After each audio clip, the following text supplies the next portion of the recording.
Hola, buenas tardes. Vamos a iniciar con la clase de hoy.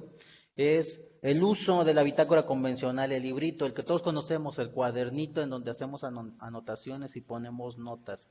Dice que el uso de la bitácora convencional, para su uso se deben considerar ciertas condiciones. Vamos a platicarlas ahorita en estos momentos. Ustedes van a la papelería y compran una bitácora, ¿sale? Pero no pueden agarrar cualquier cuaderno, cualquier libro o cualquier libro que diga bitácora de obra. Debe cumplir con ciertas características de acuerdo a la ley, ¿sale? Número uno, debe contar con un original, una hoja original, ¿sí? Y cuando menos dos copias. ¿Por qué? Porque una se le queda al residente y otra se le queda a la empresa, al superintendente de construcción. Ya sabemos quién es el residente y quién es el superintendente de construcción. Entonces una se le queda, una copia a uno y otra copia a otro. El original se va para el expediente de la dependencia, ¿vale? Entonces busquen su libro de bitácora, hojenlo y revisen que sea con las características que dice el artículo 124 del reglamento. Ahora, las copias deben ser desprendibles, ya que tienen así como una línea punteada donde se pueden desprender las hojas. Las copias sí se deben desprender, pero el original no debe tener esa línea punteada. Tengan mucho cuidado porque ya han ocurrido casos en donde se arrancan hojas originales y eso ya es alterar un documento oficial. Pues tengan cuidado que no tenga esas hojas punteadas.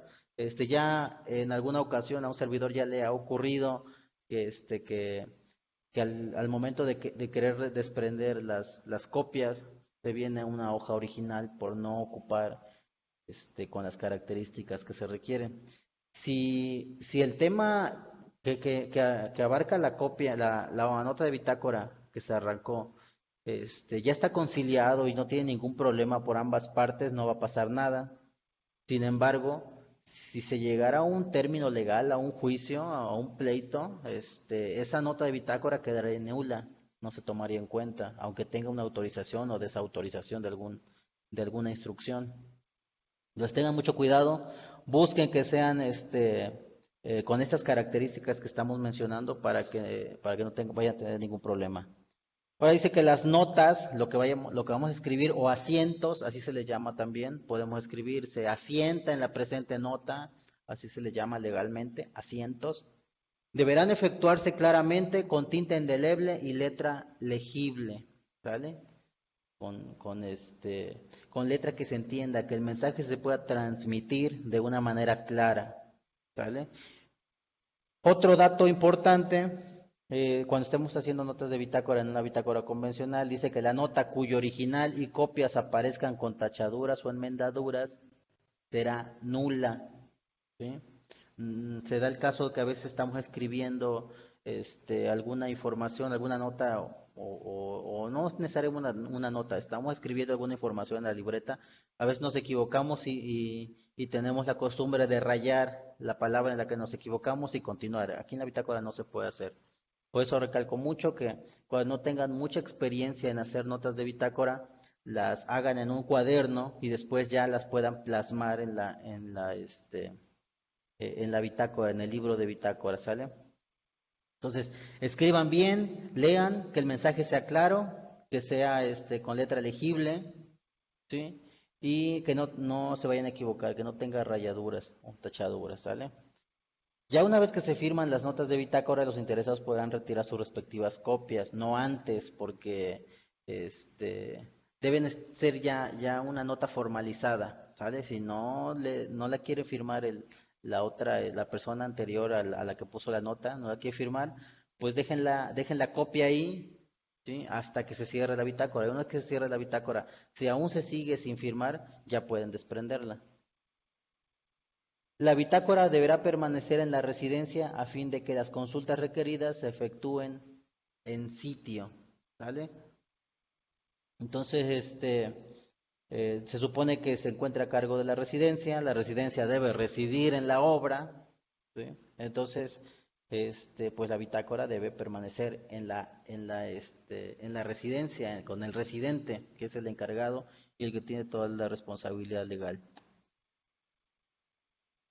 Al residente, ¿sí? A la persona que designa la dependencia, le corresponderá registrar y hay una serie de notas que le corresponde registrar a este personaje. Uno, la autorización o modificaciones al proyecto ejecutivo, al procedimiento constructivo o a los aspectos de calidad y a los programas de ejecución convenidos.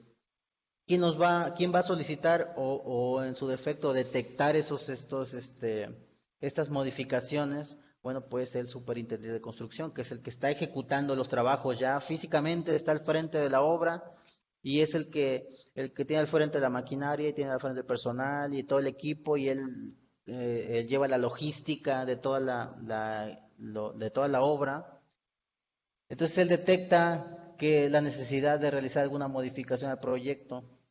¿Sale? ¿Qué hace? Solicita la autorización. ¿Y quién autoriza? El residente. Si no lo autoriza el residente, no lo hagan. Se han dado casos donde las empresas constructoras realizan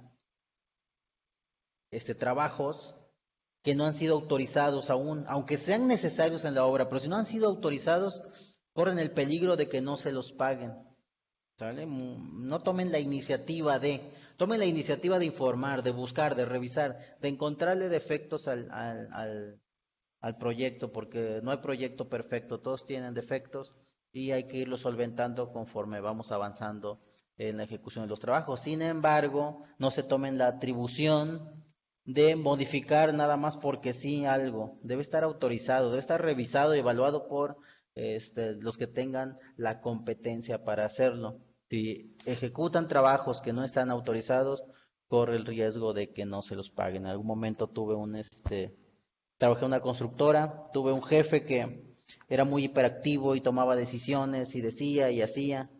Y llegaba a la obra y decía, oye, no, aquí no vamos a hacerla así, mira, aquí vamos a cambiar esto y vamos a hacerle de esta manera, etcétera. Cuando era una obra particular, bueno, pues nada más cuando era particular, lo único que pasaba era que después conciliaba con el que lo había contratado, ¿no? Con el que pagaba, con el del dinero.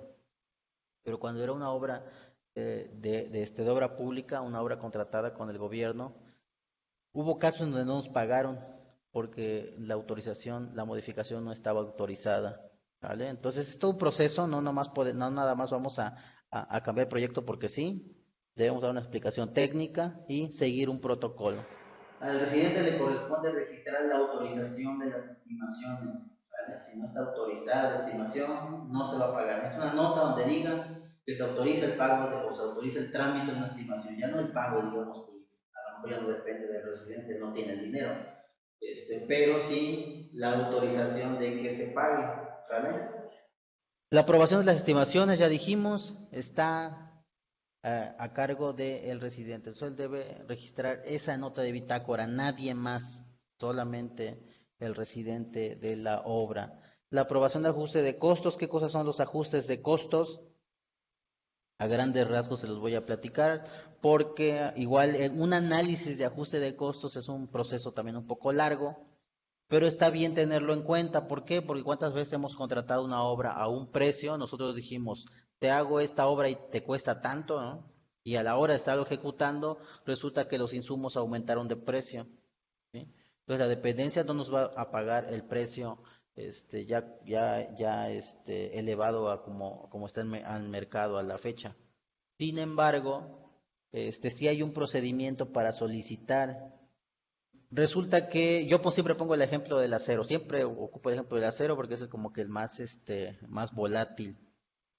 Nosotros contratamos una obra y el precio del acero a precio unitario debe andar como en 25, 28 pesos más o menos el kilo, ya colocado, ya habilitado y colocado. Como insumo debe andar como en 18 pesos o algo así.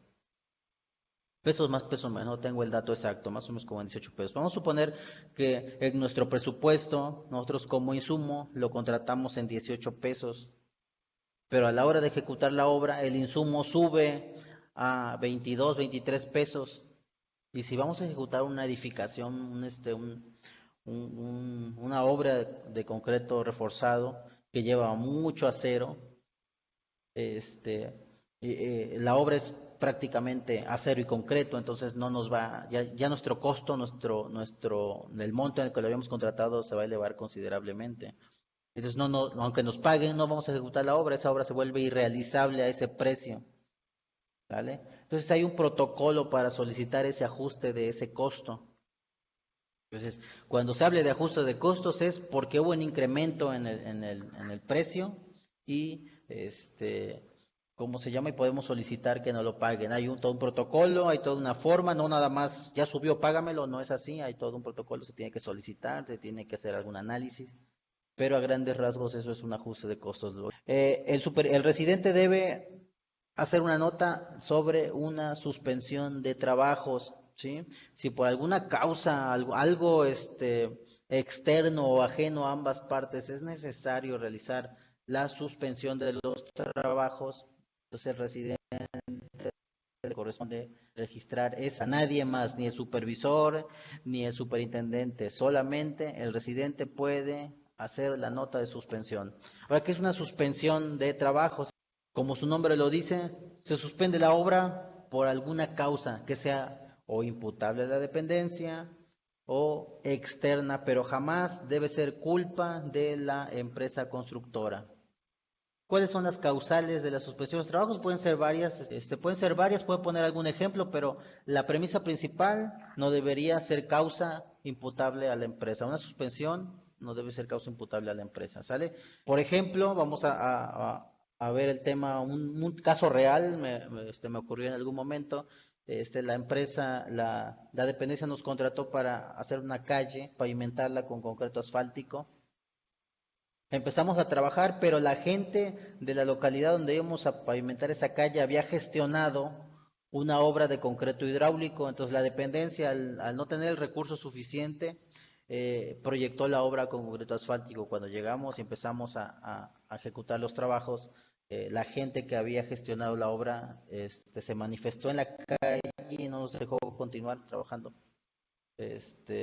Pararon los trabajos y era culpa de nosotros como constructora, ¿no? Nosotros estábamos respetando un proyecto, suministramos material, llevamos maquinaria, teníamos personal en la obra ya para empezar a trabajar. De hecho, ya habíamos hecho trabajos de demolición de la carpeta deteriorada que se encontraba. Sin embargo, no nos dejaron trabajar. Levantamos una minuta en el lugar de los trabajos del acontecimiento que ocurrió. Solicitamos a la residencia que nos resolviera el tema, se realizó una suspensión temporal, ¿sí? Y al final se canceló la obra, se canceló porque no pudimos continuar con los trabajos, ya que la gente se opuso rotundamente a que se colocara el asfalto. Ellos querían una calle con concreto hidráulico. Esa es una causa. Otra causa pudiera ser las condiciones del proyecto en sí. Por ejemplo, me tocó un caso ya como servidor público de una empresa que había contratado un muro de contención. Al empezar los trabajos de excavación del muro de contención, la profundidad a la que decía la mecánica de suelos, que se encontraba el suelo, el estrato resistente sobre el cual se iba a desplantar ese muro de contención, no se respetaba. Me parece que eran 1.5 metros, pero el desplante se fue más abajo y entonces fue mover más material. Al hacer excavación más profunda también las dimensiones del muro cambiaron, y al cambiar las dimensiones del muro se encareció la obra, por lo tanto no fue posible continuar con los trabajos y se tuvo que suspender la obra, ¿sale? Entonces, la premisa principal es que no sea causa imputable en la empresa. Otra causa pudiera ser un evento natural, por ejemplo, un huracán, se me ocurre, ¿no? Si estás trabajando en la costa y ya llevas construida cierta parte de obra y de pronto viene un huracán y hace desastre natural de la obra que tú estabas ejecutando, pues ya no se te puede volver a pagar. Entonces se realiza una suspensión de los trabajos y ya se aplica otro protocolo.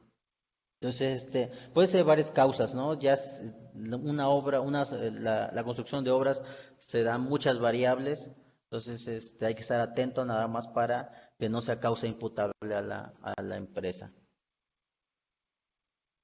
El protocolo que se efectúa es inmediatamente la suspensión cuando ocurra ese evento extraordinario y y pues ya hay ciertas cosas que hay que hacer para después de que se realice la suspensión.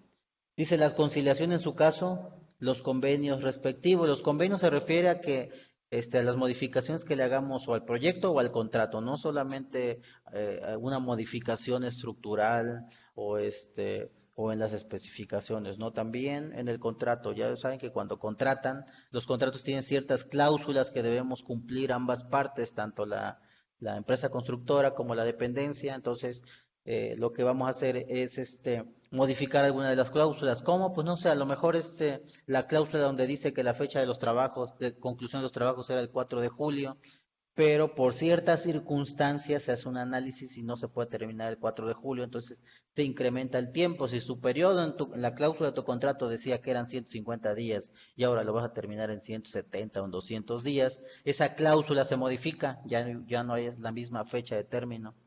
¿Sí? Entonces, hay que realizar un convenio para modificar esa cláusula de ese contrato, ¿sale? Entonces es quien registra la nota de bitácora de ese convenio es el residente. Incluso en la bitácora electrónica ya está dividido por un lado residente, por un lado superintendente. Cada uno tiene sus notas y ninguno puede meterse con las notas de otros, ya está bien encasillado, ¿sale? Los casos fortuitos o de fuerza mayor que afecten el programa de ejecución convenido, un caso fortuito es algo que no esté considerado dentro de la planeación de la obra. Por ejemplo, un sismo. Un sismo puede ocurrir o no puede ocurrir, por lo tanto, no puedes tomarlo en consideración cuando planees una obra, ¿vale? Cuando una obra se suspende por desastre natural, ¿cómo se procede para continuar con la obra? Hay dos cosas. Una, que el desastre natural no sea tan grave y que los daños que haya ocasionado, no sean tan graves para poder darle continuidad a los trabajos. O otra, que el desastre natural sea tan grave que no se puedan continuar con los trabajos. Entonces, se suspende la obra y se pone una probable fecha de reinicio, ¿sí? Una vez hicimos ficticiamente una nota de bitácora porque no es un hecho que haya ocurrido, aunque sí puede ocurrir o pudo haber ocurrido en otro lugar, no en este caso. Pusimos un ejemplo de un desastre natural. Generalmente cuando va a haber, cuando está pronosticado que un huracán va a tocar alguna costa y hay obras que se están ejecutando en la costa, se deben tomar las previsiones correspondientes. Entonces, ¿qué se hace? Bueno, pues se supone que se tiene maquinaria en la obra, se tiene personal, se tiene material. Se debe suspender temporalmente los trabajos, eso es un desastre natural. No se suspenden los trabajos y se tiene que dejar registro de qué es la obra que se encuentra ejecutada, ¿vale? este, pues no sé, llevaba tantos kilómetros de colocación de base, tantos kilómetros de colocación de carpeta de asfalto, llevaba tantos metros lineales de cunetas, tantos metros lineales de bordillos, tenía yo tanta maquinaria en la obra, tanto personal y tanto material. ¿Sale? Se deja registro en la bitácora de todo eso y se le da instrucciones, el residente le da instrucciones a la empresa, le dice, a ver, tu maquinaria retírala de la obra o resguárdala en alguna bodega, etcétera, ¿no? Le da instrucciones específicas al personal que se retire de la obra, el material resguarda el que se pueda, el que no se debe quedar ahí porque no hay manera de salvarlo. Viene el desastre natural, pasa el desastre natural y se vuelve a evaluar lo que se encuentra, ¿no? Evaluar qué dañó, porque ya hay constancia de algo que estaba construido, entonces se vuelve a evaluar qué dañó y y si el costo no es muy elevado y hay suficiencia presupuestal para reparar y continuar con la obra, pues se pone una fecha de reinicio de los trabajos. Sin embargo, si el desastre natural hace daños que elevan de manera muy importante el monto de los trabajos, el monto contratado, y no hay suficiencia presupuestal ya para que de ningún lado se le pueda inyectar recurso y se pueda continuar con los trabajos, entonces se opta por terminar anticipadamente el contrato, ¿sale? Pero ya es una causa ajena, ya es una causa externa. Esos son casos fortuitos o de fuerza mayor, y entonces al residente le corresponde registrar qué acciones se van a tomar ante esos casos, ¿vale? El residente debe dejar aguas con que el superintendente debe cuidar la economía de la obra, entonces debe dejar evidencia de todo lo que tiene la constructora, de toda la obra que se ha ejecutado, y el residente debe dejar evidencia de las acciones que se deben tomar, ¿sale? Continuamos la terminación de los trabajos. El residente pone la nota de terminación de los trabajos porque verifica que están terminados. Es obligación del superintendente, ¿sí? Es obligación de la empresa constructora informar que terminó los trabajos, porque si no, el tiempo sigue corriendo. Si la obra estaba programada para terminar el 4 de julio, el día de hoy a las 4:31 de la tarde y no está terminada, pues el tiempo empieza a correr y se le empiezan a aplicar penas convencionales, son un tipo de sanciones que vamos a ver ya casi al final del curso, ¿vale? Entonces en la fecha que termina la obra, en esa fecha debe informar que terminó y el residente debe verificar si de verdad la obra está terminada. Si de verdad está terminada, entonces registra en bitácora la terminación de los trabajos. Ahora, por otra parte, eso fue el residente. Por otra parte, van a ver la diferencia que hay entre el superintendente y el residente, de lo que le corresponde registrar a uno y lo que le corresponde registrar a otro. Al superintendente le corresponde solicitar, ¿no?, la solicitud de modificaciones al proyecto. Por un lado, el residente autoriza las modificaciones y por otro lado, el superintendente es el que está encargado de solicitar esas modificaciones. También le corresponde solicitar la aprobación de las estimaciones de los cobros de la obra que ya se encuentra ejecutada. Esto lo vamos a ver ahorita más adelante, el tema de las estimaciones. Y muy importante, la falta o atraso en el pago de las estimaciones, y más adelante vamos a ver por qué. Pues ustedes saben que una obra se hace con dinero, se hace con recursos. Si no tienes dinero, pues no puedes ejecutarla. No tienes dinero, vas a empezar a trazarte en tu programa que habías convenido. Entonces, primero, por una parte, debes cobrar. Y por otra parte, debes registrar si te pagaron o no te pagaron. El ajuste de costos aplica en ciertos casos. Número 1, tú contrataste el kilo de acero en 18 pesos, como pusimos el ejemplo, y empieza la ejecución de los trabajos. Si cuando empieza la ejecución de los trabajos el kilo de acero subió a 25 pesos, por ejemplo, ¿no?, por decir un número, pero en tu programa de obra dice que el acero lo vas a suministrar hasta el día 30, hasta el día 60 vas a suministrar acero, entonces no aplica el ajuste de costos, ¿sí? Aplica hasta que tu programa de obra te indique que ya debes suministrar el material. Ahora, si al inicio de los trabajos el acero sube de precio, pero en el momento que tu programa te dice que debes suministrarlo baja, entonces ya no aplica tu ajuste de costos. Debe aplicar en el tiempo preciso, en el tiempo donde tu programa te indica que debes suministrar el material, ¿vale? Entonces tengan mucho cuidado porque si no, no se los van a autorizar. Al superintendente le corresponde registrar la solicitud de conceptos no previstos en el catálogo original, ¿sí? Conceptos extraordinarios, conceptos que no estaban previstos, como dice aquí la descripción, conceptos que se descubrieron al momento de ir ejecutando los trabajos, ¿sí? Les comentaba, un proyecto no hay proyecto perfecto, ¿sí? Todos tienen detalles que tiene uno que ir solventando al momento de construir y por eso la ley prevé todas esas posibles variantes que pudieran existir. La solicitud de convenios modificatorios, y por una parte el residente realiza las autorizaciones de esas modificaciones, el que solicita las modificaciones es el superintendente de construcción y, como les dije hace rato, registra una nota bitácora del aviso de terminación de los trabajos.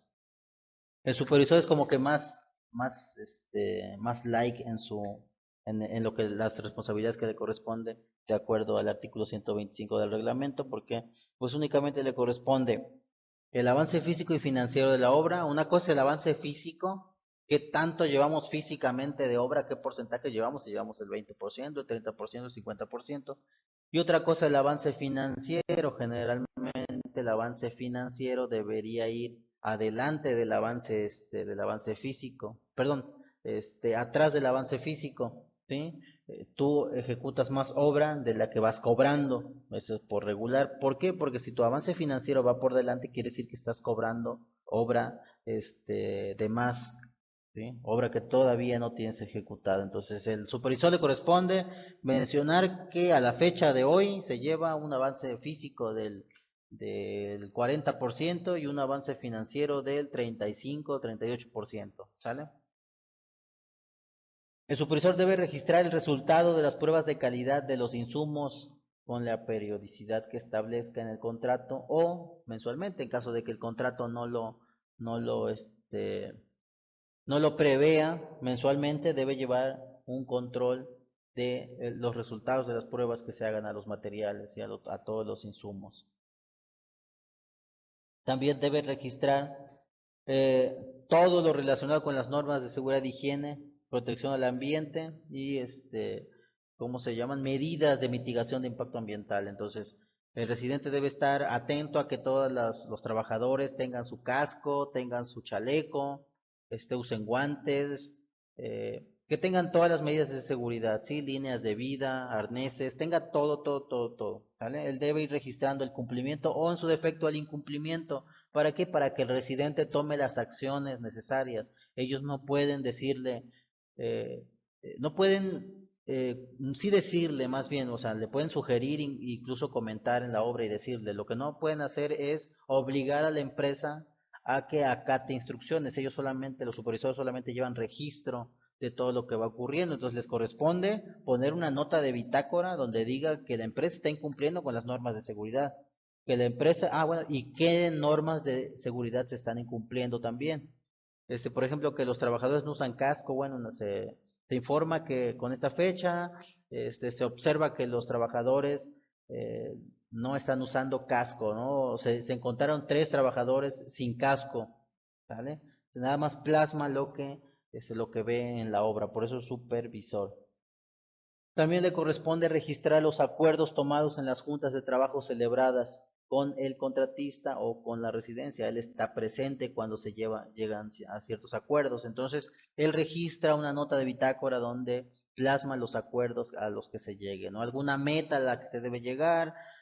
Por ejemplo, le dice que a tu estimación uno solamente va a abarcar los trabajos hasta cierta fecha o que se van a citar en algún lugar para realizar la medida de la obra que se tenga ejecutada, no sé, algún acuerdo que se llegue, el residente le corresponde plasmarlo en la bitácora.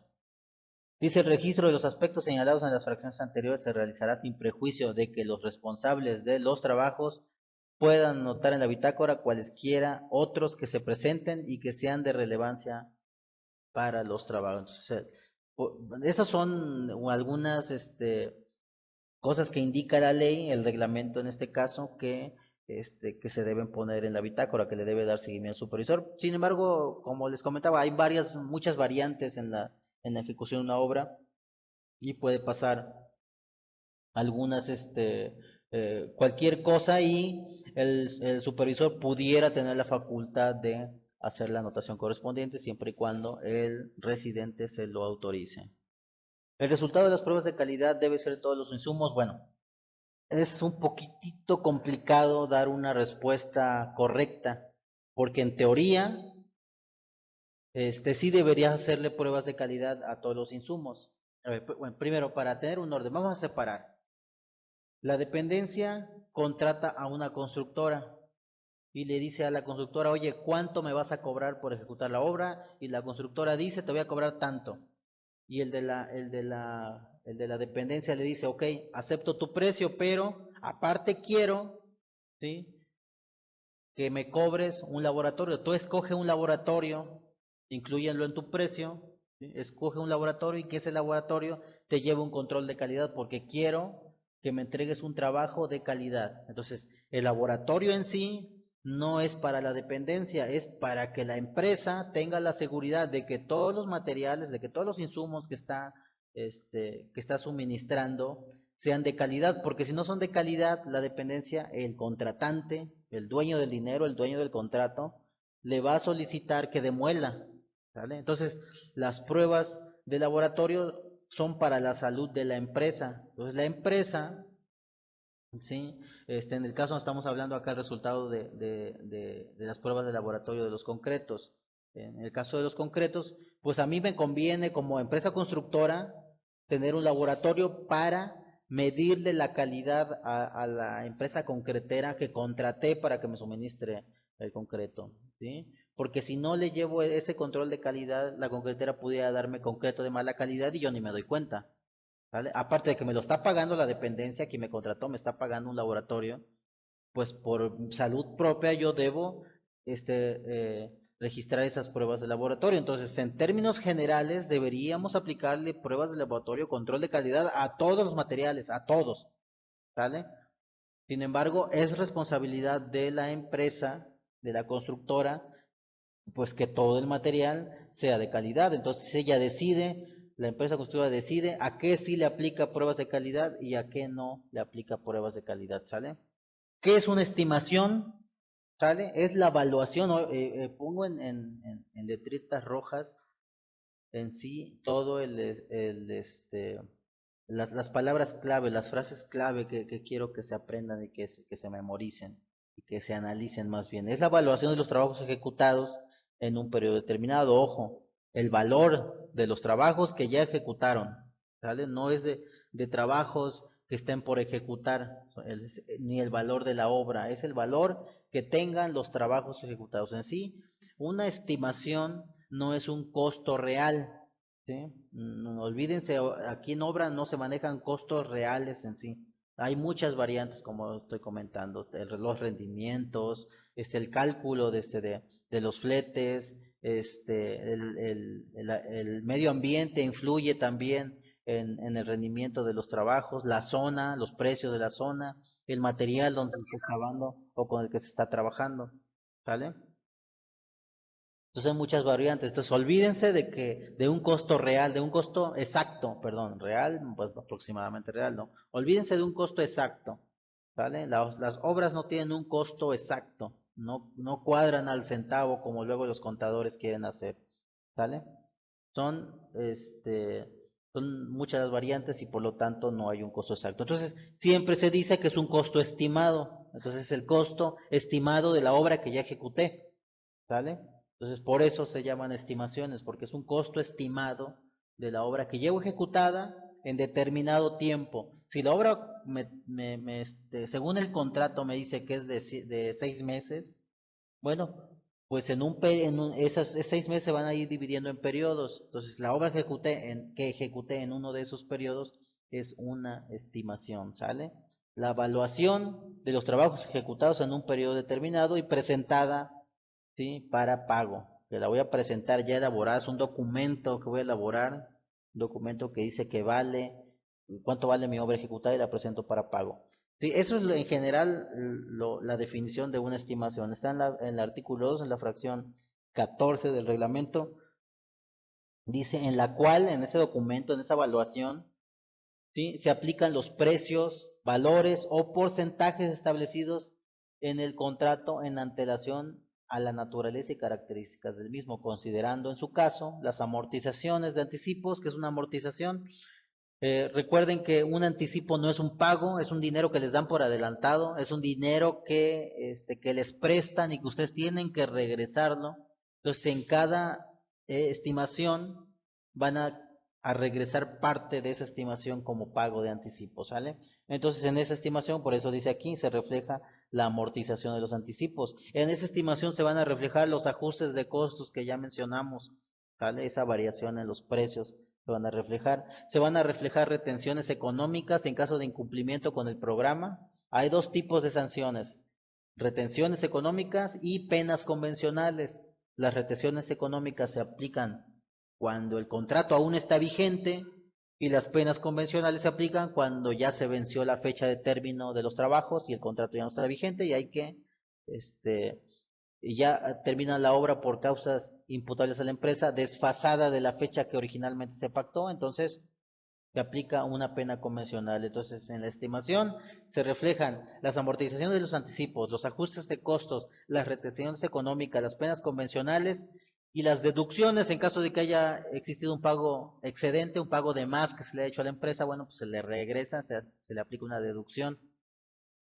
Así como la evaluación de los conceptos que permitan determinar el monto de los gastos no recuperables. Un gasto no recuperable es un gasto que no se puede comprobar porque no es un gasto de un concepto ejecutado, pero como sí se erogó dinero para tratar de ejecutar ese concepto, pues se tiene que pagar, por eso se llama gasto no recuperable.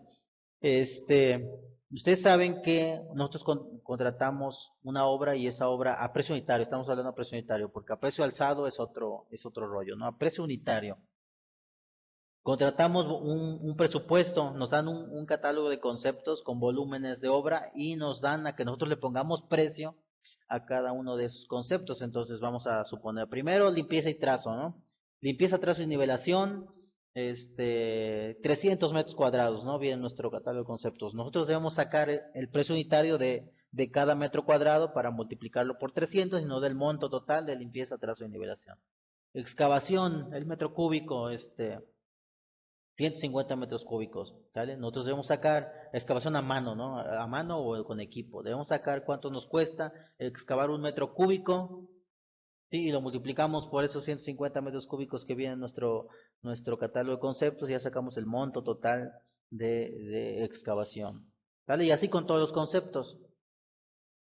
Entonces, solamente vamos a poder cobrar excavaciones, solamente vamos a cobrar, ¿cómo se llama? Limpieza, trazo y nivelación y todos los conceptos que vengan ahí. Si no vienen, ya vimos que son extraordinarios. Si los volúmenes que vienen calculados en ese catálogo de conceptos son más pequeños y nosotros debemos ejecutar más, exceden, entonces se llaman volúmenes excedentes, ¿no? También ya comentamos eso. Solamente podemos cobrar eso cuando ya tengamos ejecutado el concepto. Entonces vamos a ver un concepto un poquito más elaborado.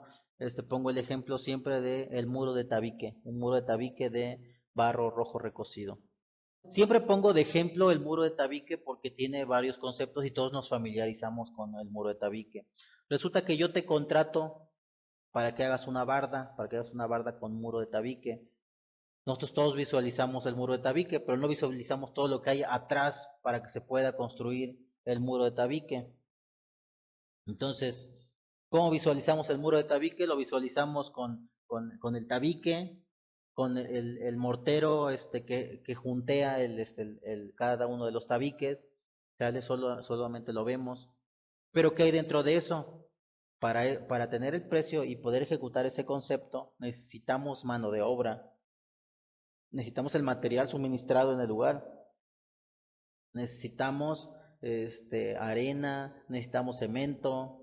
Y el concepto sería muro de tabique de barro rojo recocido, de medida 7, 14, 28, junteado con mortero, arena, cemento, proporciones 1, 4, de 0 a 2.5 metros de altura, ¿vale?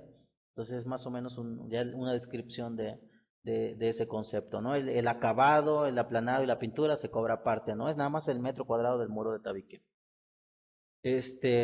Entonces no visualizamos que alguien suministró ese material y lo puso al pie de la obra para que lo podamos ocupar. No visualizamos que hubo un albañil y un ayudante que elaboran el mortero y colocan el tabique. No visualizamos el desgaste de la herramienta del albañil, de su cuchara, de su plomada, de su niveleta, no lo visualizamos. ¿Por qué? Porque solamente vemos un producto terminado y nosotros como contratantes lo que necesitamos es un producto terminado, ¿no? No nos interesa lo demás, ¿sale? Si el producto no está terminado, no te lo pago, así de fácil. O sea, puede estar el tabique ahí, pero si no está el muro, no te lo puedo pagar, ¿sale? Hasta que haya un metro cuadrado de muro, esos son indirectos también, el flete, el velador que voy a contratar para que me vigile el material y no se lo roben. Eso también se debe tomar en cuenta, esos son gastos indirectos y nadie lo visualiza. Uno solamente visualiza uno como contratante, como alguien que contrata, visualiza únicamente el concepto ya terminado. Pero ¿qué pasa si el concepto no lo puedo ejecutar por alguna causa que ya vimos anteriormente, un caso fortuito? No puedo ejecutar el concepto, pero ya tengo mi albañil ahí en la obra, tengo mi cemento, tengo mi arena, tengo mi tabique, tengo a mi velador vigilando el material que no se lo roben, ya estoy gastando dinero. El dinero está ahí, pero si ocurre el caso fortuito y no puedo cobrarlo porque no tengo un concepto elaborado, como el caso fortuito no es causa imputable a la empresa, puede cobrarlo por medio de un procedimiento que se llama de gastos no recuperables. ¿Vale? Solicita que el cobro de gastos no recuperables. Es todo un proceso, ¿sí? Se debe poner en notas de bitácora, por eso decía que cuando ocurre el caso fortuito, lo que tiene que hacer la empresa contratista es una lista de toda la información, de toda la obra que tiene ejecutada, de todo el material que tiene suministrado, de la maquinaria, del equipo, de todo lo que tiene. ¿Por qué? Porque es un gasto que hizo y debe dejar evidencia de que sí gastó en la obra. ¿Sí? En el caso de los anticipos, debe dejar evidencia de que ese anticipo lo gastó en la obra, porque después se lo van a querer cobrar. ¿Vale? Entonces, esos gastos se llaman gastos no recuperables, son gastos ejecutados para la obra, pero que no se pueden cobrar así sencillamente porque no es un concepto de obra ejecutado, ¿sale? Si una empresa ganó un contrato a precio unitario por 10.000 kilogramos de acero, pero realmente se ejecutó 7.500 kilogramos a menos de lo que se tenía este contrato. Suponiendo que la contratista hizo el gasto de los 10 kilogramos de acero con su proveedor, puede proceder un ajuste de costos o se le pagan los 7.500. Desafortunadamente, se le paga únicamente lo que haya ejecutado de obra. Precio unitario es lo que hayas ejecutado de obra, ¿sale? Si ejecutaste 7.500 kilos, aunque tu contrato diga 10.000, solamente vas a cobrar los 7.500 kilos porque es a precio unitario. Unos contratos que son a precio alzado y que esos no tienen nada que ver con un suministro de material, ya es por precio alzado, ¿no? A ver, la cimentación me cuesta tanto, la estructura me cuesta tanto, los acabados tanto, la obra exterior es tanto, ya es por obra concluida, se llaman así, a precio alzado, pero a precio unitario no, a precio unitario es el volumen de obra que tú ejecutes es la que te van a pagar, ¿sale? El artículo 54 de la ley nos menciona que las estimaciones de los trabajos ejecutados se deben elaborar con una periodicidad no mayor a un mes.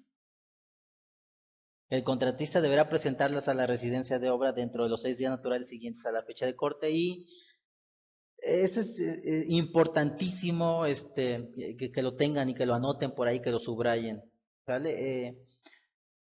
Las estimaciones hablamos al principio en la descripción, que son el valor, la evaluación de los trabajos ejecutados en un periodo determinado. ¿Sí? ¿Cuál es el periodo? Máximo un mes. No puede ser mayor a un mes. ¿Sale? No puede ser mayor a un mes el periodo de los trabajos que estamos ejecutando. Y dice ahí, recuerden que cuando hicimos las notas de bitácora mencioné que debíamos establecer una fecha de corte de la estimación. Dice la ley, debe elaborarse estimaciones en periodos y que el periodo debe ser máximo de un mes, no más, ¿no? Entonces tú puedes hacer estimaciones, la restricción es más de un mes, puedes hacer estimaciones de 15 días, de 20 días, de cada semana, ¿sí?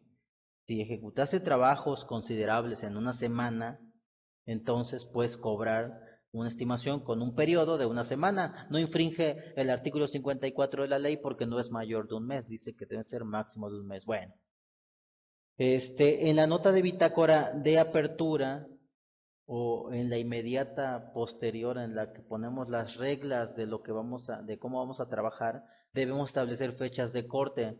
Conviene, es lo más recomendable decirle a la empresa constructora que la fecha de corte va a ser o cada 15 días, o cada mes, o cada semana. ¿Para qué? Para que ya haya una obligación por parte de ambos lados para hacer un cumplimiento o incumplimiento en el caso. Si la fecha de corte la pongo a los 15 días, ¿sí? El contratista, como dice aquí en el tercer párrafo, el contratista deberá presentarlas, en el tercer renglón, deberá presentarlas a la residencia de obra dentro de los 6 días naturales siguientes a la fecha de corte. ¿sí? La próxima semana vamos a hacer la gráfica, ahorita es pura teoría, pura teoría. La próxima semana ya es arrastrar el lápiz, así que vénganse preparados con su lapicero y con su libretita porque vamos a escribir bastante para que tengan también anotaciones. El contratista debe presentar las 6 días naturales después de la fecha de corte establecida. ¿Qué quiere decir? Que si yo establecí una fecha de corte al día 15, entonces la obra que tenga ejecutada del día 1 de la obra al día 15, ahí corto y tengo máximo 6 días, dice la ley, para elaborar la estimación, para elaborar el documento. Mis números generadores, mi reporte fotográfico, mis montos, mis croquis, todo lo tengo que elaborar, mi rollo de papeles para poder presentarlas a la residencia para su trámite, para su revisión, perdón. ¿Vale? Los 6 días naturales siguientes a la fecha de corte que tengamos establecida. Dice ahí, acompañadas de la documentación que acredite su procedencia de pago, los números generadores, las notas de bitácora. Las notas de bitácora son muy importantes para cobrar volúmenes de obra y más cuando hay temas de movimientos de tierras. Cuando hay temas de movimiento de tierra es importante tener una fecha de corte, perdón, unos documentos que acrediten la procedencia de ese pago, de esos volúmenes, porque son si no, ¿cómo vas a pagar o cómo vas a demostrar que ejecutaste de verdad el volumen que estás cobrando? ¿Vale?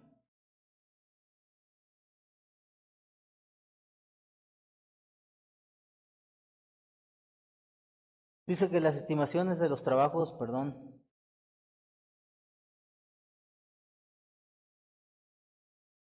la residencia de obra para realizar la revisión y autorización de las estimaciones contará con un plazo no mayor de 15 días naturales siguientes a su presentación. Entonces vamos a establecer tiempos. Debe ser máximo de un mes la estimación, ¿sí? El periodo de la estimación. Después, vencido ese plazo, vencida esa fecha de corte, el contratista tiene 6 días para presentarla para pago y la residencia tiene 15 días, pero dice aquí para revisión y autorización, no solamente para que me la revise. Estén muy atentos porque algunos servidores públicos a veces se quieren pasar de listos y y les llevas la estimación y te dicen tengo 15 días para revisarla. Dice la ley que tengo 15 días para revisarla. Bueno, pues te pasan esos 15 días y te la regresan con observaciones, las corriges, te la llevas nuevamente y te dice, tengo 15 días para revisarla, pasan otros 15 días, te la revisan, te la regresan, vuelves a llevarla, te vuelven a hacer otra corrección, te la regresan, entonces ya pasaron 15 días y 15 días y 15 días, ya pasaron 45 días y tú no puedes cobrar, a lo mejor si es una estimación de una aula didáctica que ha de andar por ahí como de 350,000 pesos, a lo mejor una aula didáctica de 6x8 de esas de INIFED, pues a lo mejor financias la obra, ¿no? Y la ejecutas y ya cobras al final, ¿no? Pero si es una obra considerable, ya una obra de 100 millones de pesos, o sea, nada más imagínense las estimaciones que se estuvieron metiendo en el nuevo aeropuerto, hoy cancelado, el nuevo aeropuerto de la Ciudad de México. Imagínense el monto de las estimaciones que se cobraban. Y como para que te la regresen y te digan, tengo 15 días para revisar, pues no es así. La ley dice, la ley federal, la materia que estamos estudiando hoy, el artículo 54 nos dice que tiene 15 días para revisar y autorizar, no solo para revisar, revisar y autorizar los trabajos. Entonces es un trabajo en equipo, es un trabajo en conjunto entre ambas partes, entre la constructora y la contratista. A ver, si tienes algún error en ese mismo momento lo corriges, pones a trabajar 15 días para poder sacar la estimación en tiempo y forma, ¿sale? Entonces, aguas, eso está en la ley, pueden hacerlo en un acto de bitácora. Ahí la importancia de que anoten la fecha, como vimos anteriormente en las notas de bitácora anteriores, anoten la fecha en la que la empresa contratista presenta su estimación, ¿vale? El contratista, con esta fecha, hoy 4 de julio de 2020, se presenta la estimación número 2 a la residencia para su revisión de autorización en términos del artículo 54 de la ley. Están protegiendo, están poniendo una fecha en la que ustedes cumplieron, que lo entregaron dentro de los 6 días naturales siguientes a la fecha de corte, ¿vale? Entonces ya pusieron su anotación, ya la dejaron, ¿cómo se llama? En evidencia, ¿sí? Entonces, el residente debe hacer su trabajo, porque ¿qué pasa si pasan 20 días o si pasan 15 días y te lo regresa? El residente ya está incumpliendo lo que dice el artículo 44 y al final, si hay algún problema con la obra, si hay algún problema legal, va a existir alguna responsabilidad y la responsabilidad se la va a llevar quien incumplió a la ley, ¿vale? Entonces, ojo, es para revisión, autorización, no solamente para revisión. Dice, en el supuesto en que surjan diferencias técnicas o numéricas que no puedan ser autorizadas dentro de dicho plazo, estas se resolverán e incorporarán en la siguiente estimación. Entonces no pasa nada si llegan a no tener a esa fecha conciliado algún volumen. Es conveniente que cobres porque no te descapitalizas, ¿sí? Es conveniente que cobres lo que se te autorice en el momento y que si no se resuelve algo, lo puedes cobrar en una siguiente estimación, haciendo alusión que esos trabajos los ejecutaste dentro de el periodo de la estimación número 1 o la estimación número 2, la que le corresponda, ¿sale?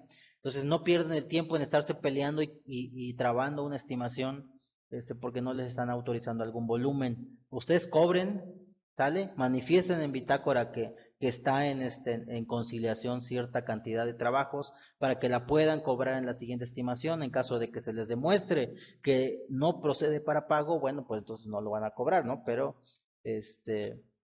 la idea o el mensaje es que ustedes cobren estimaciones, no pierdan el tiempo en desgaste y si les dicen, a ver, eso no te lo puedo pagar, quítalo de la estimación, ¿sí? Cobra lo que sí te puedan pagar, pero manifiesta el por qué, que manifiesten ellos el por qué no te lo pueden pagar, y si resulta que sí procede, bueno, lo cobras en la siguiente, ¿sale? Es tan importante una estimación que les comentaba, una obra se hace con dinero, si no tienes dinero no la vas a ejecutar nunca, a lo mejor puedes financiar una parte, pero no la vas a financiar toda. El financiamiento que te están pagando en las tarjetas de precio unitario es solamente financiamiento por los tiempos que tardan en pagarte una estimación de acuerdo a la ley, ¿sale? Que son 20 días después de que se autoriza. Una vez que se autoriza, la dependencia tiene 20 días para realizar el pago. Dice, los pagos de cada una de las estimaciones por trabajos ejecutados son independientes entre sí, ¿sale? Cada una es independiente.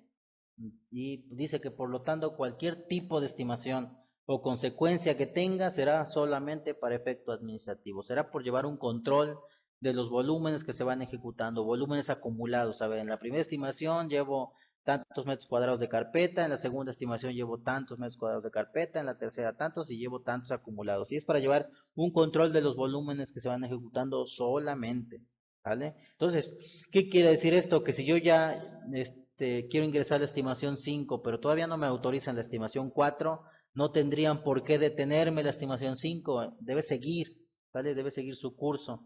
Es solamente consecuencia administrativa, no tiene ningún problema legal. Te pueden pagar la estimación 5 sin pagarte la estimación 3, ¿vale? Las dependientes entidades realizarán preferentemente el pago a contratistas a través de medios de comunicación electrónica. Dice que preferentemente no está excluyendo algunos otros tipos de pago, siempre y cuando fiscalmente sea procedente. Sabemos que en efectivo pues no se puede pagar porque es un tema fiscal, pero pues a lo mejor con un cheque si pudieran pagarte una estimación. Sin embargo, dicen que de preferencia que sea a través de transferencia electrónica.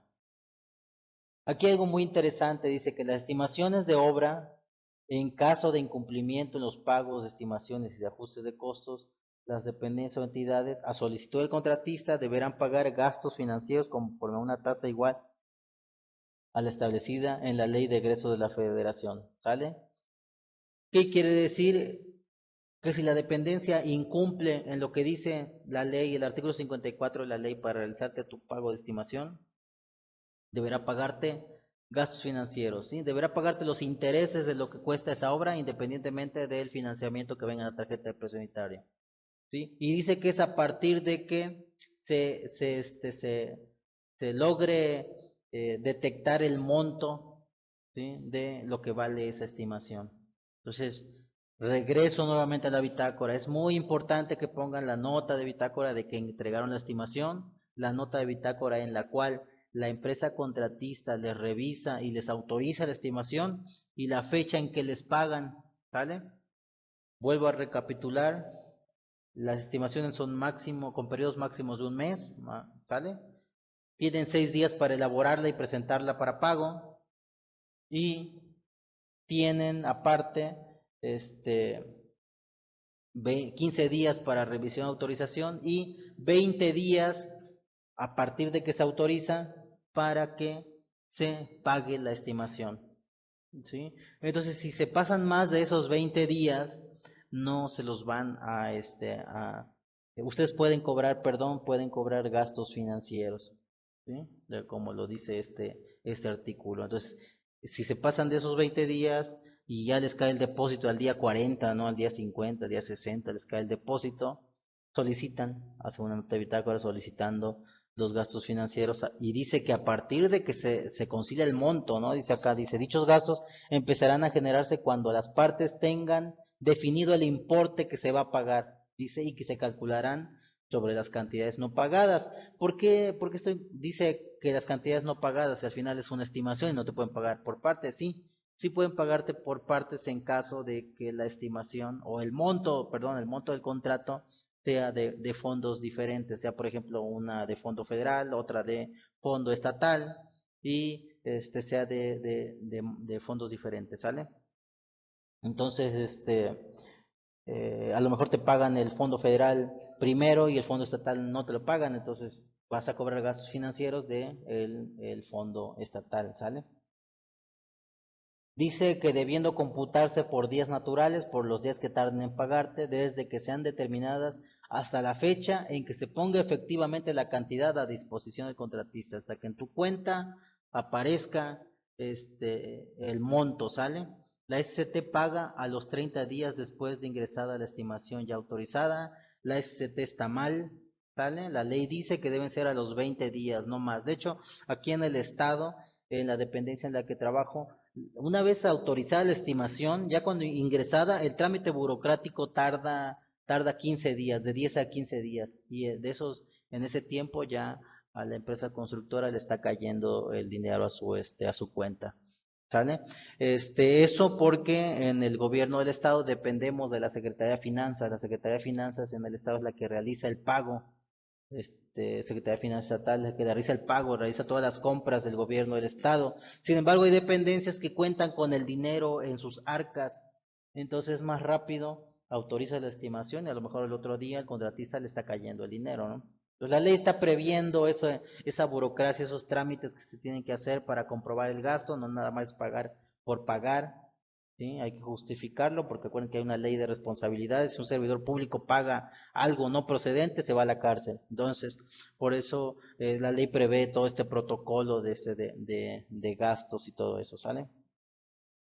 Tratándose de pagos en exceso que haya recibido el contratista, dice, deberá reintegrar las cantidades pagadas en exceso más los intereses correspondientes. Entonces va al revés, ¿sí?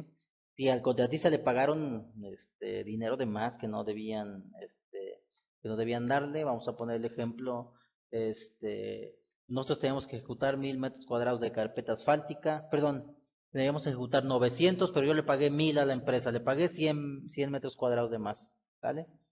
Eso se llama pago en exceso. Entonces, ¿qué tiene que hacer? Regrésame ese dinero, ¿no? Regrésame el valor de esos 100 metros cuadrados que te pagué de más. Pero regrésamelo más los intereses que se generen, ¿vale? Entonces, al revés, si la dependencia no me paga, puedo cobrarle gastos financieros, pero si es por un pago en exceso, entonces la constructora debe reintegrar el dinero y reintegrarlo con gastos financieros. Ahora, hay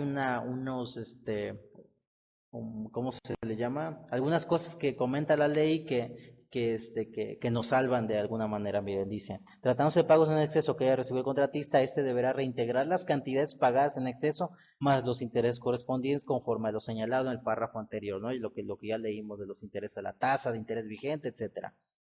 Los cargos se calcularán sobre las cargadas en exceso en cada caso y se computarán por días naturales, lo mismo que en el párrafo que leímos anteriormente, desde la fecha del pago hasta la fecha en que efectivamente las cantidades a disposición de la dependencia o entidad. Entonces, no se hagan los abusados con que ya recibieron un pago de más y que no lo reporten, al contrario, si reciben un pago de más, inmediatamente avisen a la dependencia para que realicen el depósito correspondiente. De lo contrario, la cuenta va a seguir creciendo por el tema de los gastos financieros. Pero quería leerles este párrafo que está aquí, que es muy interesante, y dice que no se considerará como pago en exceso cuando las diferencias que resulten a cargo del contratista sean compensadas en la estimación siguiente. O sea, si todavía tienes para cobrar, a lo mejor te pagué 100 metros de más, ya se acabó la carpeta,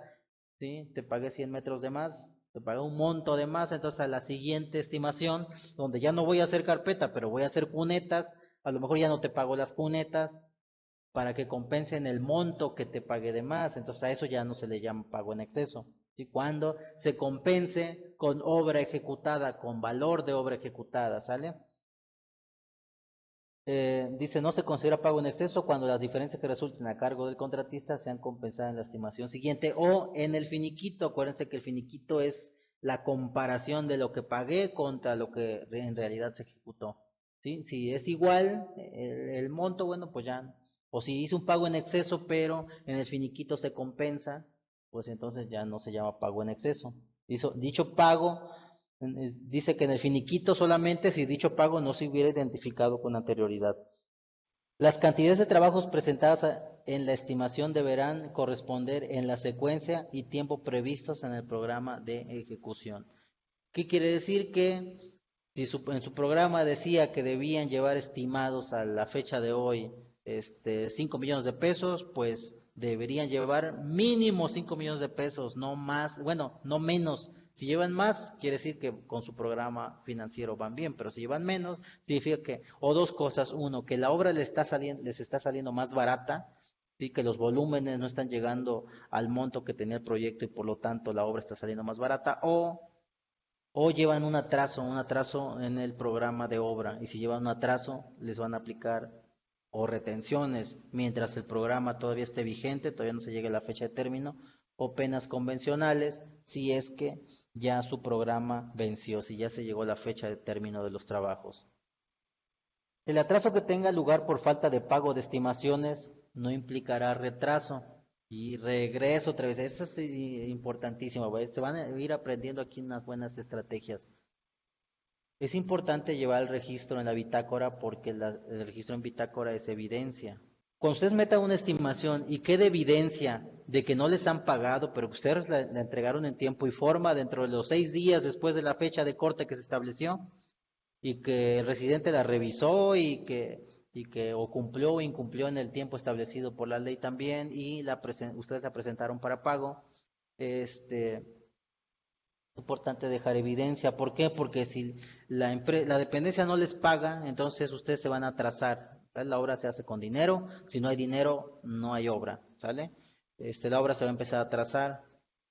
Si su atraso es por falta de pago, aquí dice claramente el artículo 127 del reglamento, si el atraso que tenga lugar es por la falta de pago de estimaciones, entonces no implicará retraso. No podemos decir que es un retraso al programa de ejecución, que ya se convino desde un principio, con el que pactamos, con el que contratamos la obra. Por lo tanto, no se considerará como causa no es como causa de aplicación de penas convencionales ni como incumplimiento por parte del contratista, ni tampoco causa de rescisión administrativa. Entonces, no es culpa de la empresa, es culpa de la dependencia por no pagarme. Si luego ellos se escudan mucho en decir, oye, te estoy pagando un financiamiento, cúmpleme con la obra. No es así. El financiamiento es solamente por los tiempos que indica la ley, por máximo esos 20 días que dice que se van a tardar en pagarme. Si se pasan de esos días, voy a cobrar gastos financieros y voy a solicitar una reprogramación. Dice aquí, tal situación deberá documentarse y registrarse en bitácora, de ahí la importancia de ese librito. Tenía un jefe que decía que la bitácora era un mero un mero protocolo, no un mero trámite, así decía, es un mero trámite la bitácora, dice, lo importante es la obra, sí es cierto, lo importante es la obra, pero también lo importante es cobrarla, pero para cobrarla necesitamos documentarlo y lo documentamos donde en la bitácora de obra, ¿sale? Entonces, las cosas importantes, como dice aquí, tal situación deberá documentarse y registrarse en la bitácora, si no está, es como si no hubiera pasado, ¿sale? El retraso en el pago de estimaciones en que incurran las dependientes entidades diferirá en igual plazo la fecha de terminación de los trabajos, ¿sale? Circunstancia que debe formalizarse previa solicitud del contratista. Ojo, previa solicitud del contratista. Si el contratista no lo solicita, la dependencia no va a mover un dedo. Ustedes deben solicitar esa reprogramación, escudados en el artículo 127 de la Ley de Obras Públicas y Servicios relacionados con las mismas para solicitar ese diferimiento. Es que no me pagaste en el tiempo que decía la ley, te presenté la estimación dentro de los 6 días después de la fecha de corte, se me revisó dentro de los 15 días que dice la ley y se me autorizó, pero ya pasaron más de 20 días que dice el artículo 54 en los que me debías pagar y no me has pagado, ¿sale? Entonces, estás incumpliendo, te solicito por favor que al amparo del artículo 127 del reglamento me realices un diferimiento de la fecha en la que voy a terminar los trabajos, ¿sale? Dice, por eso, previa solicitud del contratista, dice a través del convenio respectivo. Claro, o sea, ustedes no pueden estar trabajando fuera de los límites que ya les dijo el contrato que debían trabajar, sin haberlo justificado con la evidencia y haberlo culminado con un convenio respectivo. Los correos electrónicos pueden ser evidencia de soporte. Fíjense que la ley no habla sobre los temas específicos de los correos. Sin embargo, como artilugio legal, les voy a comentar, la ley dice en algunos casos que debe manifestarse por escrito, y aunque la ley es la bitácora es el documento oficial por escrito, pues también existen los oficios, existen las minutas, que son documentos por escrito. Entonces, un correo electrónico es un correo, es un sistema donde se puede plasmar cosas por escrito. Entonces, sí es importante, si pudiera resultar como evidencia, aunque la ley no diga específicamente un correo electrónico, sí, es evidencia por escrito y vale, claro que sí, ¿sale? No procederá dicho diferimiento cuando el retraso en el pago derive de causas imputables a la empresa, desafortunadamente o afortunadamente para ambas partes, no depende del lado en el que estén trabajando ustedes. Es así. Si ustedes incumplen con presentar la estimación dentro de los 6 días que indica la ley después de la fecha de corte, entonces después no van a poder reclamar. Entonces, un consejo, bueno, dos consejos. Uno, consigan un superintendente de construcción, aunque les cobre caro, pero consíganse al mejor para que la obra se la haga bien, sin errores, porque si tiene algún error, lo van a demoler y lo van a pagar 2 veces. Pero también consíganse para ejecutar los trabajos a una persona que tenga mucha experiencia en elaborar estimaciones. Y no escatimen en gastar en alguien que elabore estimaciones, porque es el dinero que va a entrar a tu empresa. ¿Sale? Es dinero que vas a cobrar y necesitas estar cobrando. Vaya, pon a una cuadrilla de gente que constantemente esté generando obra. ¿Sí? Que esté generando obra para reportarle a tu superintendente, que el superintendente ponga en notas de bitácora la obra que ya está ejecutada, los volúmenes que ya están ejecutando, ¿sí? E ir empujando al servidor público, al residente, porque algunas veces son muy morosos en atender las notas de bitácora. Entonces ustedes soliciten, a ver, a esta fecha llevo ejecutado tanto volumen de obra, se anexan croquis y se anexan números generadores en la nota de bitácora, ¿sí?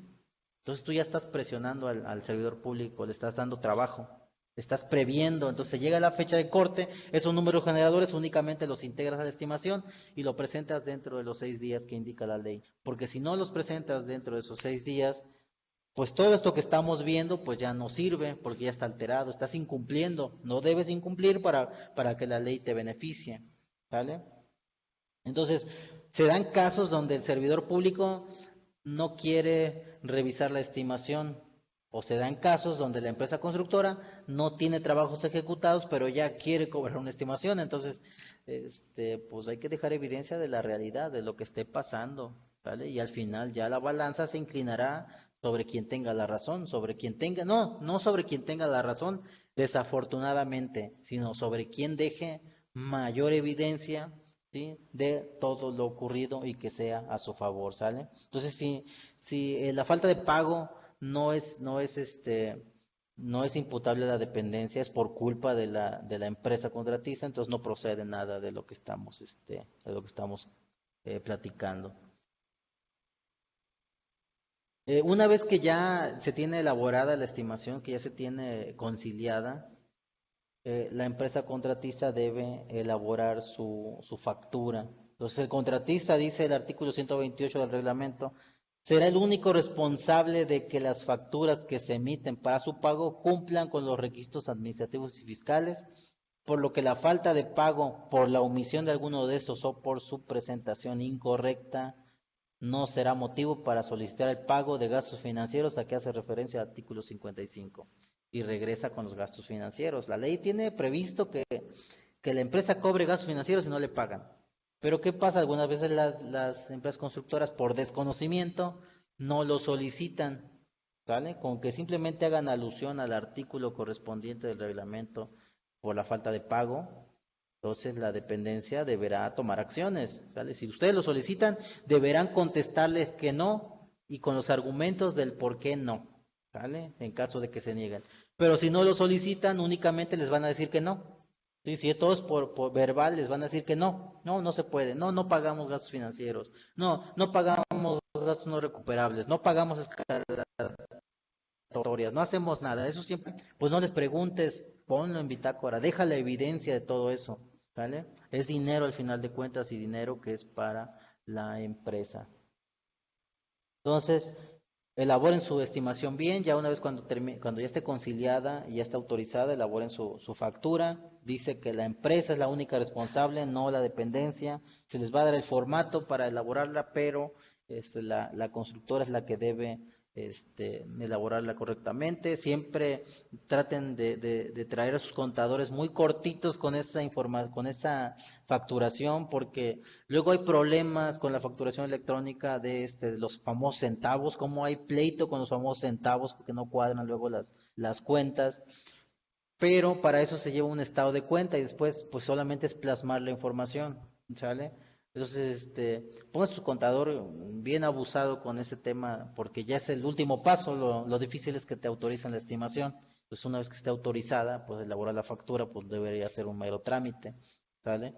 Y no puede ser que una vez autorizada y ya después de pelearme con el residente por un concepto que no me quería autorizar y que al final pues ya me lo autorizó por un concepto extraordinario, por un volumen excedente, ¿sale? Por una escalatoria y que no pueda cobrar por culpa de una factura que está mal elaborada, ¿no? Que se supone que debe ser ya lo más fácil. Entonces, sí, tengan mucha precaución, vigilen el cumplimiento de cada una de las partes que estén trabajando con ustedes para que todo sea como un sistema como que de engranes que ya vaya cada uno trabajando y haciendo lo suyo por su parte, ¿sale?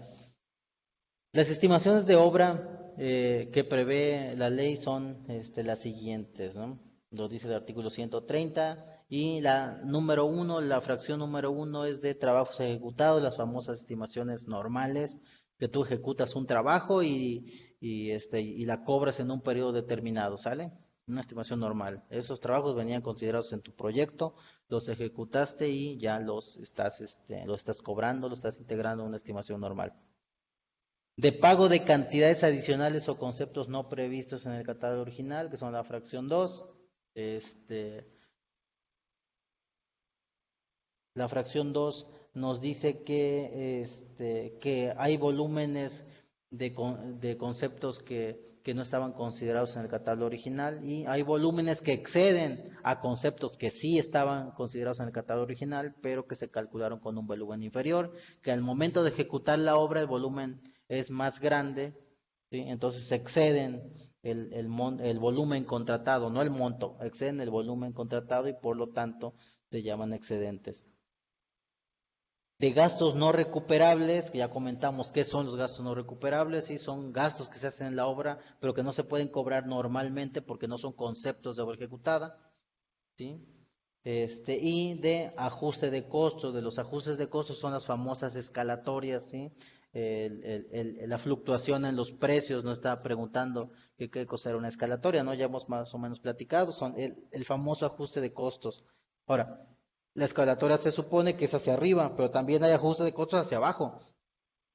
Sí, legalmente, si el precio baja, también la dependencia puede solicitarte el ajuste de costos a la baja, aunque lo hayas contratado más caro. Así es que también, pues abusados ahí para que no los agarren fuera de base. hay ajustes de costos también para abajo. Entonces la escalatoria es que ustedes revisan su índice de precios, les recomiendo que revisen la página del INEGI. El INEGI lleva un registro de las fluctuaciones que tienen los mercados y el movimiento de los precios del mercado. Entonces los clasifica, ¿no?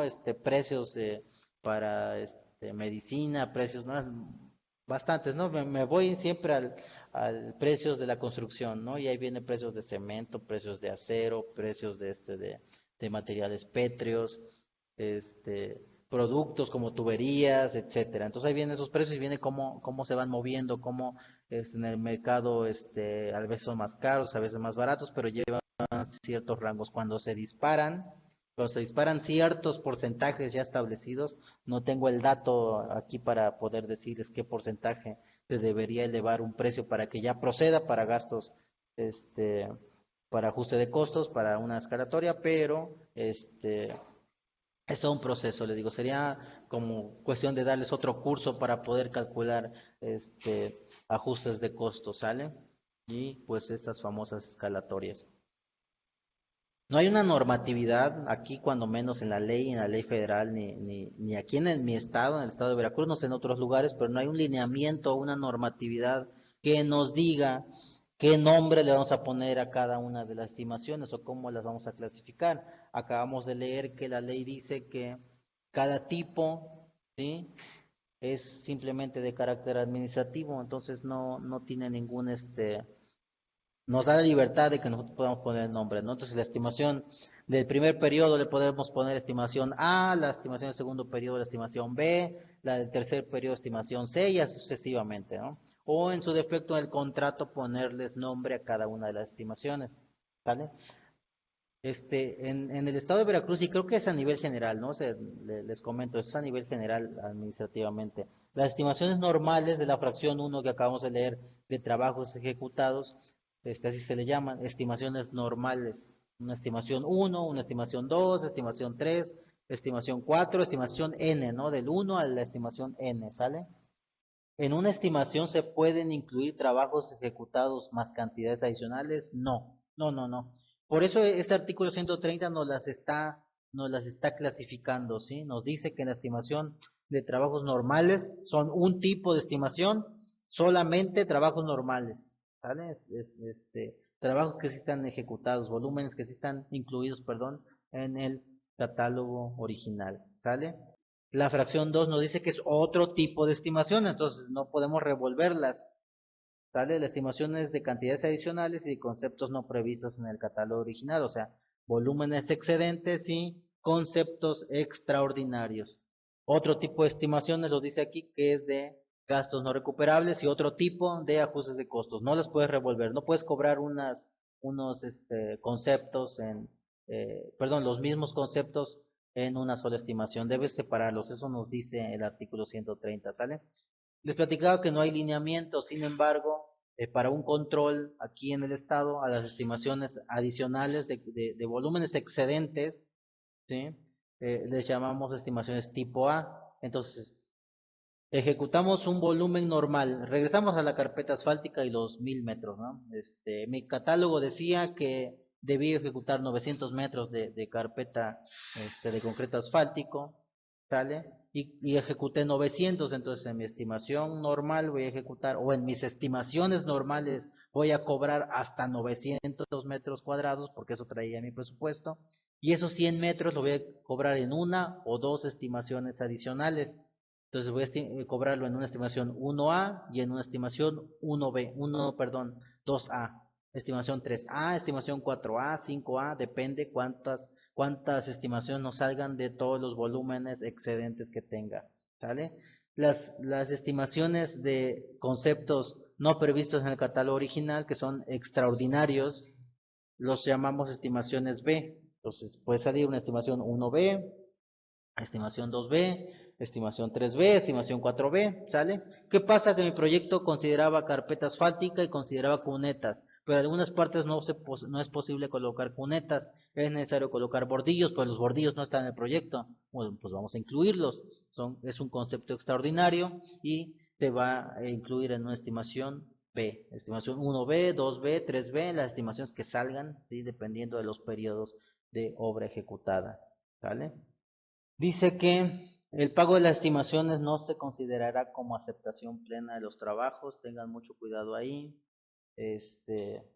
Las estimaciones de obra, no es que ya te estén autorizando el trabajo, te están autorizando el pago del concepto, ¿sí? Pero el trabajo todavía no te lo aceptan, el trabajo te lo van a aceptar hasta que tengas tu acta de entrega de los trabajos, ¿sale? Tú elaboras una acta y con esa acta le entregas a la dependencia, a quien te contrató, a tu contratante, los trabajos y dices, mira, ya terminé, ahí está todo la obra, ya tú te haces responsable, yo me voy, ¿sale? Entonces, cada estimación, ojo, no es una aceptación de los trabajos, es una aceptación de volúmenes ejecutados para cobro, ¿vale? Si yo te pagué 100 metros de piso de loseta, en la estimación número uno, pero al transcurso de la obra esa loseta empezó a despegarse, yo te puedo aplicar una deductiva si es que no reparas, ¿vale? Puedo aplicar una deductiva a esos trabajos, entonces no te los he aceptado todavía, ¿vale? Entonces es lo que dice el artículo 131, el pago de la estimación no se considerará como la aceptación plena de los trabajos, ya que la dependencia o entidad tendrá el derecho de reclamar por trabajos faltantes o mal ejecutados, como acabamos de decir, ¿vale? Y en su caso, el pago en exceso que se hayan efectuado, ¿sale? Ya hablamos de los pagos en exceso, pues, aunque te lo hayan pagado, no quiere decir que ya te lo aceptaron, lo pueden deducir y para eso luego lo detectamos en el finiquito y en el finiquito se hacen los ajustes correspondientes, ¿sale? Los documentos que deben acompañarse a cada estimación serán determinados por cada dependencia o entidad, atendiendo a las características, complejidad y magnitud de los trabajos, los cuales serán, entre otros, los siguientes. Vamos a ver la lista de todos los documentos que comenta la ley, el artículo 132 del reglamento, comenta la ley por medio del reglamento que debe llevar mínimo una estimación. Sin embargo, cada obra es diferente, tiene ciertas características, cierta complejidad, no es lo mismo construir una carretera que construir un edificio, no es lo mismo construir ninguno de esos dos que elaborar una obra hidráulica, una presa, una línea de conducción, un colector, una planta de tratamiento, son cosas completamente diferentes y cada uno tiene características particulares. Si de por sí una obra similar a otra, una planta de tratamiento en un lugar, es diferente y tiene muchas variantes con una planta de tratamiento construida en otro lugar, pues ahora imagínense en tipos de obra, ¿no? Y Pemex, por ejemplo, realiza obra de características diferentes, con especificaciones diferentes. Comisión Federal de Electricidad realiza obras con especificaciones diferentes a SCT. Entonces, cada obra es completamente diferente. Entonces aquí lo que comenta que mínimo debe contar con esto, sin embargo, la dependencia, quien los contrata, los técnicos que los contratan pueden solicitarle documentos que no estén incluidos aquí, ¿vale? Por diferente tipo de obra, de como sea, ¿no? Eso ya es a criterio de cada uno. Sin embargo, lo mínimo que debe llevar es lo que vamos a ver en estos momentos, que es número uno, y eso ya, pues, como que ya por lógica, los números generadores, y no como vamos a ver qué volumen de obra estamos ejecutando, ¿no? Los números generadores, que son el cálculo, ¿sí? Las operaciones aritméticas que debemos nosotros ejecutar para llegar a calcular el volumen total de un concepto de obra, ¿sale? Números generadores, las hojitas es importante llevar un orden, esos números generadores lo conviene o no se convenga, se le sugiere que esos números generadores sean por una hoja completa, ¿no? O sea, que no revuelvan, que no hagan tablas donde les calculen todos los volúmenes de un solo golpe, como algunas personas ocupan algunas fórmulas de Excel. No, no, no. Cada uno por separado. A ver, si voy a ejecutar excavaciones, bueno, pues un número generador de excavaciones y hasta que termino. Después, colocación de cimentaciones, ¿no? No sé, acero de refuerzo de cimentaciones. Bueno, otro generador, otras hojas que sean por números generadores. Se sugiere que sea el número generador, ¿sale? Un croquis y una fotografía para evidenciar qué es lo que estoy cobrando. Notas de bitácora, importantísimas las notas de bitácora porque son las autorizaciones, ¿sí? Son los volúmenes son las evidencias, como ya dijimos, de los volúmenes que hemos ido ejecutando. Entonces esas notas de bitácora son el seguimiento y deben ir metidas en la nota de bitácora. Muchas veces los residentes, los servidores públicos, únicamente ponen la nota de autorización. Bueno, pues ya con eso, ellos ya están cumpliendo porque están autorizando la estimación, están autorizando el cobro de de esa obra ya ejecutada. Es responsabilidad de la residencia, de la superintendencia, colocar, como les comentaba, la evidencia de qué volumen se está cobrando. Entonces yo decía, pues desde la obra vayan, midan, elaboren croquis ahí en la obra, concilien en la obra, si tiene alguna diferencia ahí mismo, la puedes medir. ¿Qué pasa si la empresa constructora está cobrando rellenos cuando tú ya vas, colocando muros? Ya no puedes verificar esos rellenos, ya no puedes verificar ese volumen de relleno, esas profundidades de excavación ya no las puedes verificar, ¿vale? Ya no puedes medirlas, tienes que medirlas en el momento en que se están ejecutando. En ese momento elaboras un croquis y elaboras una nota de bitácora de lo que se midió y de lo que se concilió. Ponía el ejemplo, por ejemplo, de las excavaciones. Las excavaciones son muy variantes y generalmente los proyectos vienen una sección muy cuadradita, ¿no? Tanto de ancho por, no sé, 80 centímetros de ancho por unos 50 de profundidad. ¿Vale? Y así, con eso elaboran sus generadores y con eso plasman volumen en el catálogo de conceptos. ¿Y qué pasa si estás excavando en una zona donde el material es inestable, es arenoso, está suelto, por ejemplo, en las costas? Incluso hay nivel freático. Entonces, ¿qué pasa? Que excavas y las partes laterales empiezan a se empiezan a caer, se empiezan Entonces, esta es mi sección de excavación. No sé si se alcanza a apreciar. Esa es mi sección de excavación. Entonces, cuando el material es suelto, cuando el material es inestable, estas partes empiezan a desprenderse de las excavaciones. ¿Sí? Estos son volúmenes excedentes, volúmenes que debo solicitar autorización para cobrarlos.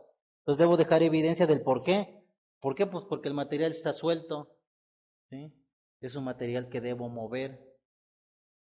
Entonces, eso va a ser un volumen excedente. Pues importante, las notas de bitácora que soporten este volumen excedente, ¿sale?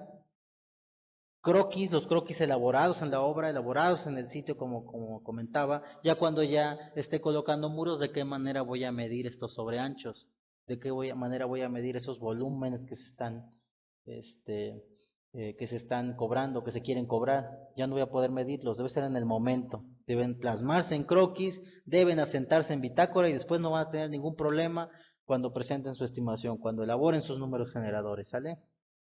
Los croquis son importantes, los debe llevar. Controles de calidad, pruebas de laboratorio y fotografías. Muchas veces se autoengañan las empresas constructoras con los temas de los controles de calidad.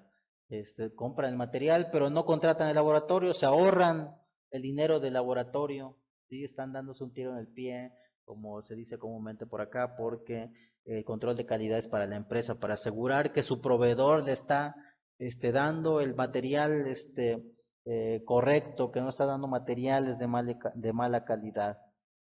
Entonces, pruebas, evidencia fotográfica de que de verdad el contratista está llevando un control de calidad a sus insumos.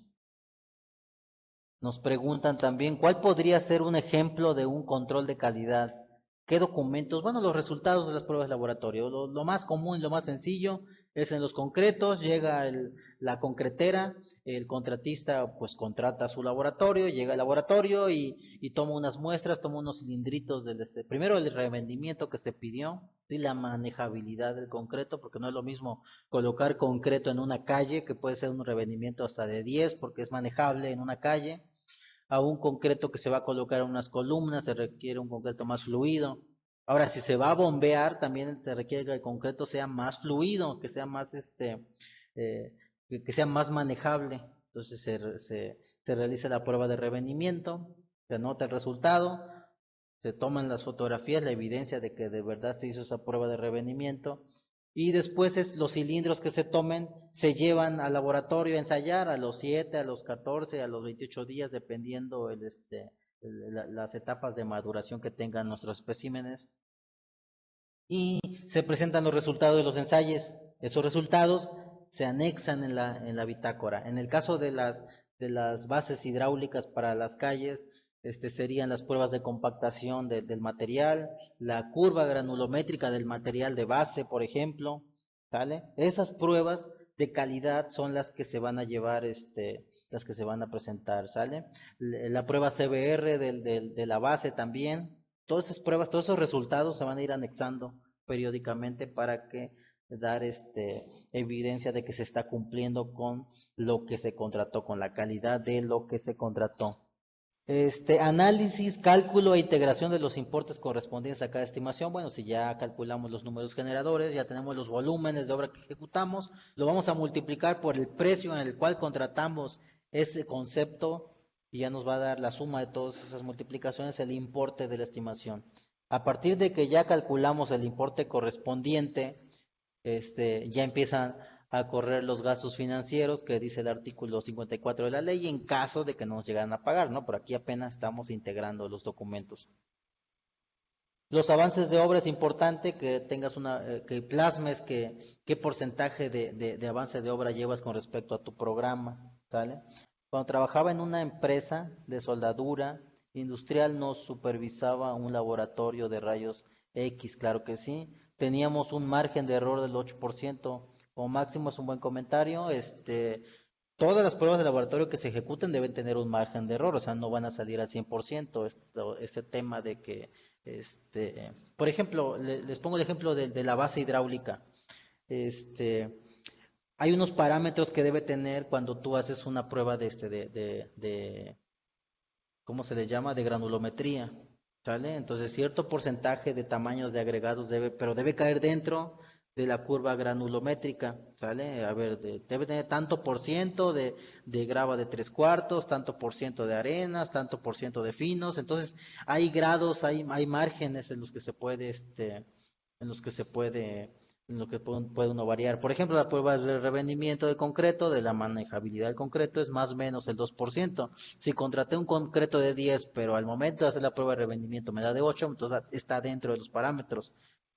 Si me da de 12, está dentro del parámetro porque es más o menos el 2%. ¿Sale? Entonces, hay tolerancias, ¿sí? Tolerancias permisibles. Eso se encuentra en las especificaciones. Entonces, quiero pensar que ese 8%, como nos está comentando Luis Rey, debe estar dentro de la especificación. La especificación les debe decir que debe tener una variante o que se acepta una variante de error del 8%. ¿Sale? Muchísimas gracias. Que tengan un excelente fin de semana.